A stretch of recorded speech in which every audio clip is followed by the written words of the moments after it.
औरत और लड़की की आत्मा। साल 1950 का यह एक चौंकाने वाला किस्सा रानी बाजार का है। यहाँ राम प्रकाश रहता था, जिसकी बेटी को 5 साल की उम्र में कैंसर हो गया। कई डॉक्टरों को दिखाने और इलाज कराने पर भी उसे किसी तरह का सुधार नज़र नहीं आया। होते होते एक रात कैंसर ने उसकी जान ले ली। उस बच्ची की जान रात को करीब 1 बजे गई थी।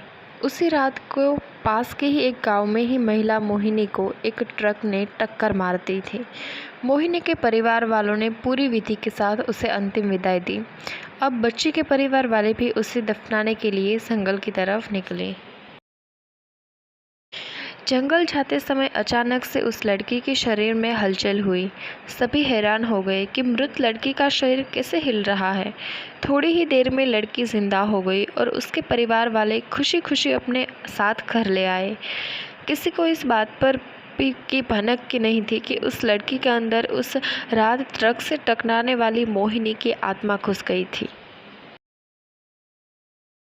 बच्ची जब से मौत से लौटकर आई थी, तब से ही उदास और चुपचाप एक कोने में बैठी रहती थी। एक दिन उसकी माँ ने उससे खुद अपने हाथों से खाना खिलाया और मामा के घर लेकर जाने की बात कही। खाना खिलाकर उसे अच्छे से तैयार करके वो उसे अपने मायके ले गई। रास्ते में वो बच्ची जैसे ही उस ट्रक को हादसे वाली जगह पहुंची, तो उसने अपनी माँ को कहा कि मेरा गाँव इधर है। माँ ने उसकी बातों पर बिल्कुल गौर नहीं किया और उस बात को हंसी में टाल दिया। कुछ ही देर में वो अपनी बेटी के मामा यानी अपने भाई के घर पहुंच गई। 1-2 दिन बाद मामा जी के घर के आसपास ही बच्ची के अंदर घुसी मोहिनी को अपनी पड़ोसन सिमरन दिखी। उसने ज़ोर से उसे नाम से पुकारा। सिमरन ने पलटकर देखा तो एक छोटी सी बच्ची थी। उसे बड़ी हैरानी हुई कि इस लड़की को मेरा नाम कैसे पता है। तभी मोहिनी ने अपने साथ बीती सारी बातें उसे बता दी।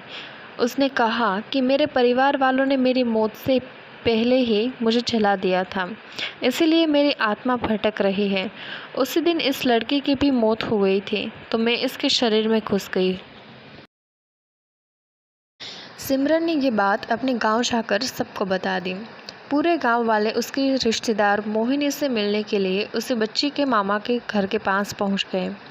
उस लड़की के अंदर रही मोहिनी की आत्मा ने सबको एक एक करके पहचान लिया। कुछ देर बाद बातें करने के बाद वो अपने परिवार वालों के साथ अपने घर चली गई। अब उस लड़की की माँ बच्ची को घर में न देखकर परेशान थी। जब उसे पता चला कि वो कुछ लोगों के साथ दूसरे गांव गई है, तो वो उसे बुलाने के लिए चली गई। अपने परिवार के साथ खुश मोहिनी ने वापस आने से मना कर दिया।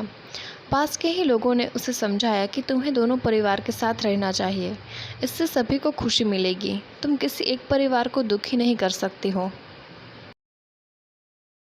इस बात को सुनने के बाद लड़की के शरीर में रह रही मोहिनी अपनी माँ के साथ वापस आने के लिए राज़ी हो गई। अब वो दोनों परिवार के साथ खुशी खुशी रहने लगी। कहानी से सीख: जल्दबाजी में किया गया है कार्य अधूरा रह जाता है, इसलिए कोई भी कार्य करने से पहले उसे अच्छे से देख परख लेना चाहिए। दोस्तों, अगर आपको ऐसी हिंदी कहानियाँ अच्छी लगती है तो हमारे वीडियोस को लाइक कीजिए, शेयर कीजिए और हमारे चैनल को सब्सक्राइब कीजिए। Thank you.